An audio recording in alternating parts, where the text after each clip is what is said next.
নমস্কার। আজকে আলোচনা করছি শ্রাবণ মাসের শুক্লপক্ষের পুত্রদা একাদশী বা পবিত্র একাদশী। শ্রবণ করুন এই একাদশীর মাহাত্ম্য। একদিন মহারাজ যুধিষ্ঠির ভগবান শ্রীকৃষ্ণকে জিজ্ঞাসা করলেন, হে প্রভু, শ্রাবণ মাসের শুক্লপক্ষের একাদশীর নাম কি, তা কৃপা করে আমাকে বলুন। শ্রীকৃষ্ণ বললেন, হে মহারাজ, এখন আমি সেই পবিত্র ব্রতের মাহাত্ম্য বর্ণনা করছি, যা শোনা মাত্রই বাজপেয় যজ্ঞের ফল লাভ হয়। মনোযোগ দিয়ে তা শ্রবণ করুন। প্রাচীনকালে দাপর যুগের শুরুতে মহিজিৎ নামে এক বিখ্যাত রাজা ছিলেন। তিনি মাহিষ্মতি নগরে রাজত্ব করতেন। কিন্তু দুঃখের বিষয় এই যে তার মনে বিন্দুমাত্র সুখ শান্তি ছিল না, কেননা তিনি ছিলেন অপুত্রক। নিজেকে অত্যন্ত দুর্ভাগা মনে করে রাজা চিন্তাগ্রস্ত হলেন। ব্রাহ্মণদের সামনে গিয়ে বলতে লাগলেন, হে প্রজাবৃন্দ, তোমরা শোনো, আমি এই জন্মে তো কোনো পাপ করিনি, অন্যায়ভাবে আমার রাজকোষ বৃদ্ধি করিনি, ব্রাহ্মণ বা দেবতাদের সম্পদ কখনো গ্রহণ করিনি, উপরন্তু প্রজাদেরকে পুত্রের মতো পালন করেছি, ধর্ম অনুযায়ী পৃথিবী শাসন করেছি, দুষ্টদের যথানুরূপ দণ্ড দিয়েছি, সজ্জন ব্যক্তিদের যথাযোগ্য সম্মান করতেও কখনো অবহেলা করিনি। তাই হে ব্রাহ্মণগণ, এই প্রকার ধর্মপথ অবলম্বন করা সত্ত্বেও কেন আমার পুত্র লাভ হলো না, তা আপনারা কৃপা করে অনুসন্ধান করুন।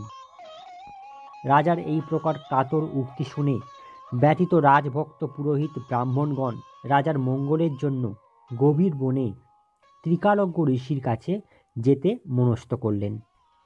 বনের মধ্যে ঋষিদের আশ্রম দেখতে দেখতে তারা এক মুনির সন্ধান পেলেন। তিনি দীর্ঘায়ু, নীরব, নিরাহারে ঘোর তপস্যায় মগ্ন ছিলেন। সর্বশাস্ত্র বিশারদ, ধর্মতত্ত্বজ্ঞ ও ত্রিকালজ্ঞ সেই মহামুনি লোমশ নামে পরিচিত। ব্রহ্মার এক কল্প অতিবাহিত হলে মুনিবরের গায়ের একটি লোম পরিত্যক্ত হতো। এই কারণে এই মহামুনির নাম লোমশ। তাকে দেখে সকলেই ধন্য হলেন। তারা পরস্পর বলতে লাগলেন যে আমাদের বহু জন্মের সৌভাগ্যের ফলে আজ আমরা এই মুনিবরের সাক্ষাৎ লাভ করলাম। তারপর ঋষিবর তাদের সম্বোধন করে বললেন, কি কারণে আপনারা এখানে এসেছেন এবং কেনই বা আমার এত প্রশংসা করছেন, তা স্পষ্ট করে বলুন। আপনাদের যাতে মঙ্গল হয়, আমি নিশ্চয়ই তার চেষ্টা করব। ব্রাহ্মণেরা বললেন, হে ঋষিবর, আমরা যে এখানে এসেছি আপনি তা কৃপা করে শুনুন। এ পৃথিবীতে আপনার মতো ব্যক্তি আর কোথাও নেই। মহিজিৎ নামে এক রাজা নিঃসন্তান হওয়ার অতি দুঃখে দিন যাপন করছেন। আমরা তার প্রজা। তিনি আমাদের পুত্রের মতো পালন করেন, কিন্তু তিনি পুত্রহীন বলে আমরাও সবাই মর্মাহত। তার দুঃখ দূর করতে আমরা এই বনে প্রবেশ করেছি। হে ব্রাহ্মণ শ্রেষ্ঠ, রাজা যাতে পুত্রের মুখ দর্শন করতে পারেন, কৃপা করে তার কোনো উপায় আমাদের বলুন। তাদের কথা শুনে মুনিবর ধ্যানমগ্ন হলেন। কিছু সময় পরে রাজার পূর্বজন্ম বৃত্তান্ত বলতে লাগলেন। এই রাজা পূর্বজন্মে এক দরিদ্র বৈশ্য ছিলেন। একবার তিনি একটি অন্যায় কার্য করে ফেলেন। ব্যবসা করবার জন্য তিনি এক গ্রাম থেকে অন্য গ্রামে যাতায়াত করতেন। এক সময় জ্যৈষ্ঠ মাসে শুক্লপক্ষের দশমীর দিনে কোথাও যাওয়ার পথে তিনি অত্যন্ত তৃষ্ণার্ত হয়ে পড়েন। গ্রাম প্রান্তে একটি জলাশয় দেখতে পান। সেখানে জলপানের জন্য যান। একটি গাভী ও তার বাছুর সেখানে জলপান করছিল। তাদের তাড়িয়ে দিয়ে তিনি নিজেই জলপান করতে লাগলেন। এই পাপ কর্মের ফলে তিনি পুত্র সুখে বঞ্চিত হয়েছেন, কিন্তু পূর্বজন্মের কোনো পুণ্যের ফলে তিনি এরকম নিষ্কণ্টক রাজ্য লাভ করেছেন।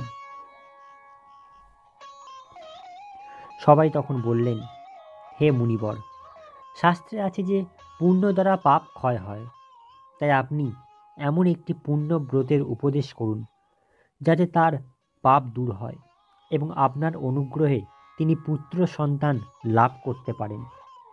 লোমশ মুনি বললেন, শ্রাবণ মাসের শুক্লপক্ষের পবিত্র রোপণী একাদশী ব্রত অভীষ্ট ফল প্রদান করে।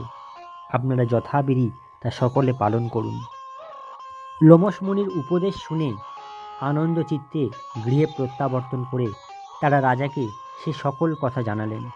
তারপর সকলে মিলে মুনির নির্দেশ অনুসারে ব্রত পালন করলেন। তাদের সকলের পুণ্য ফল রাজাকে প্রদান করলেন। সেই পুণ্যের প্রভাবে রাজমহিষী গর্ভবতী হলেন। উপযুক্ত সময়ে বলিষ্ঠ সর্বাঙ্গ সুন্দর এক পুত্র সন্তানের জন্মদান করলেন। ভবিষ্যতের পুরাণে এই মাহাত্ম্য বর্ণিত হয়েছে। এই ব্রত মাহাত্ম্য যিনি পাঠ বা শ্রবণ করবেন তিনি সমস্ত পাপ থেকে মুক্ত হবেন এবং পুত্র সুখ ভোগ করে অবশেষে দিব্যধাম প্রাপ্ত হবেন। শ্রীকৃষ্ণ এই কাহিনী সবিস্তারে পাণ্ডুপুত্রদের বলে ওই একাদশী ব্রতের মাহাত্ম্য প্রসঙ্গে জানান যে যারা ঈশ্বর চিন্তা করে এই লোকে এবং পরলোকে আনন্দ পেতে চান তাদের শাস্ত্র অনুযায়ী এই ব্রত নিষ্ঠাসহ ভক্তিভাবে পালন করতে হবে।